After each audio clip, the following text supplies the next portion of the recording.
अस्सलाम वालेकुम students, welcome back to the channel. उम्मीद है आप तमाम दोस्त खैरियत से होंगे। मेरा नाम एडवोकेट मलिक आकिब हजूर है और इस चैनल पर हम लीगल एजुकेशन से रिलेटेड कंटेंट बनाते हैं। तो अगर आप इस चैनल पर न्यू हैं तो मेरे चैनल को जरूर सब्सक्राइब करें ताकि फ्यूचर में आने वाली लेटेस्ट वीडियोस आप तमाम दोस्तों तक बर वक्त पहुंच सकें। आज की इस वीडियो के अंदर हम लोग डिस्कस करेंगे कि अगर आप कानून के शोबे के अंदर आना चाहते हैं तो कानून के शोबे के अंदर आने के लिए क्या प्री रेक्विजिट्स हैं, क्या क्या रिक्वायरमेंट्स होती हैं और कौन सी फॉर्मेलिटीज को पूरा करने के बाद आप लॉ के अंदर एडमिशन ले सकते हैं, वकालत की डिग्री कर सकते हैं। वकालत की डिग्री करने के बाद किस तरह से आप गैट देकर अपना लाइसेंस ले सकते हैं और वकालत के अंदर आप प्रैक्टिस कर सकते हैं। तो कानून के शोबे में आने के लिए जो सबसे पहली शर्त है वो ये है कि आपकी 12 ईयर एजुकेशन होनी चाहिए। अब 12 ईयर एजुकेशन के अंदर मल्टीपल चीजें आ जाती हैं। मिसाल के तौर पर आपने एफएससी किया हुआ है, एफए किया हुआ है, आईसीएस किया हुआ है, आईकॉम किया हुआ है, या 3 साल वाला आपने डिप्लोमा किया हुआ है जो कि इक्विवेलेंट टू 12 ईयर एजुकेशन होती है, या उसके बाद आपने ओ लेवल और ए लेवल किया हुआ है जो कि 12 ईयर एजुकेशन के बराबर अगर है तो आप कानून की डिग्री हासिल कर सकते हैं।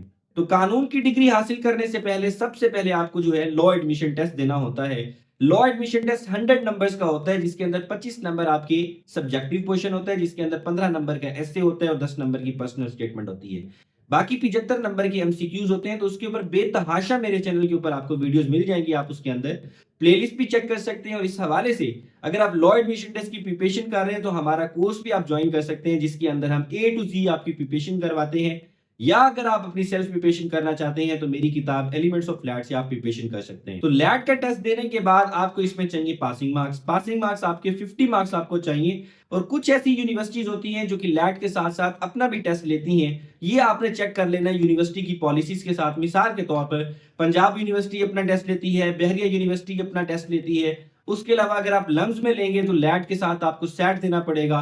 बहरिया यूनिवर्सिटी में जाएंगे तो वहां पर कंप्यूटर बेस्ड टेस्ट होता है, सीबीटी टेस्ट उसको कहते हैं। नेस्ट के जाएंगे, नेस्ट में एडमिशन लेने जाएंगे तो उसका अपना टेस्ट होता है। उसके अलावा तकरीबन पाकिस्तान की जो 90% यूनिवर्सिटीज हैं वो लैट की बेसिस के ऊपर एडमिशन देती हैं। मैंने जो आपके सामने नाम लिए हैं वो उन्हीं के नाम लिए हैं जो कि अपने सेपरेटली लैट के साथ साथ अपना टेस्ट भी कंडक्ट करती हैं और स्टूडेंट को दोनों पास करने होते हैं। लैट का टेस्ट देने के बाद जो है आप कानून के किसी भी इदारे के अंदर आप एडमिशन ले लेंगे।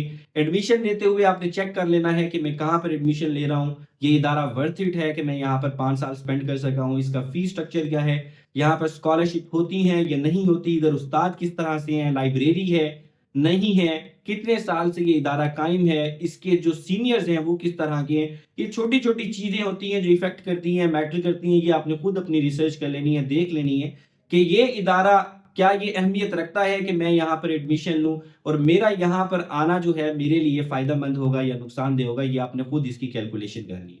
तो एक बार जब आपको एडमिशन मिल जाता है उसके बाद आपने 5 साल उस इदारे के अंदर गुजारने हैं।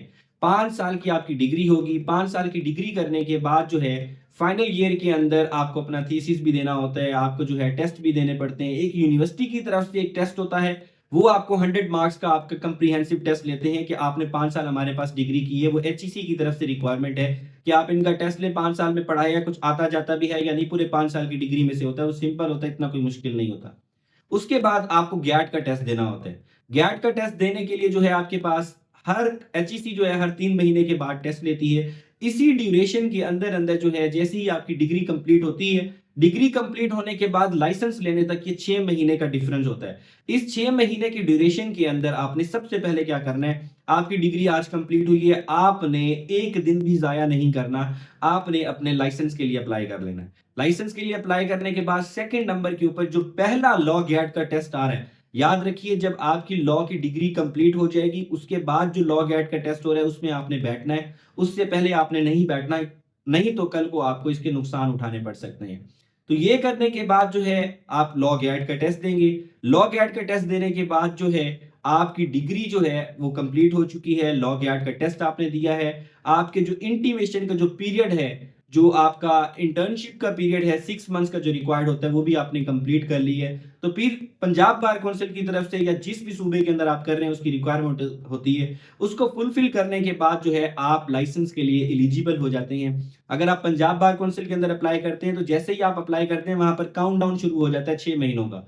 तो जैसे ही वो कंप्लीट होता है, कंप्लीट होने के बाद जो है आप वहां पर लाइसेंस के लिए अप्लाई कर सकते हैं। उसकी फीस होती है अप्रोक्सीमेटली इस पर उसकी 20 से 25 हज़ार रुपये फीस है, जिसके अंदर आपसे 4 से 6 चालान जो है डिफरेंट भरवाए जाते हैं, जिसके अंदर आपको मेंबरशिप दी जाती है, आपको किताबें दी जाती हैं, कौन-कौन से फंडिंग होती है उनकी, आपको फीसेस पे करने के बाद जो है आपको पंजाब बार काउंसिल का जो है 2 दिन के अंदर लाइसेंस आ जाता है।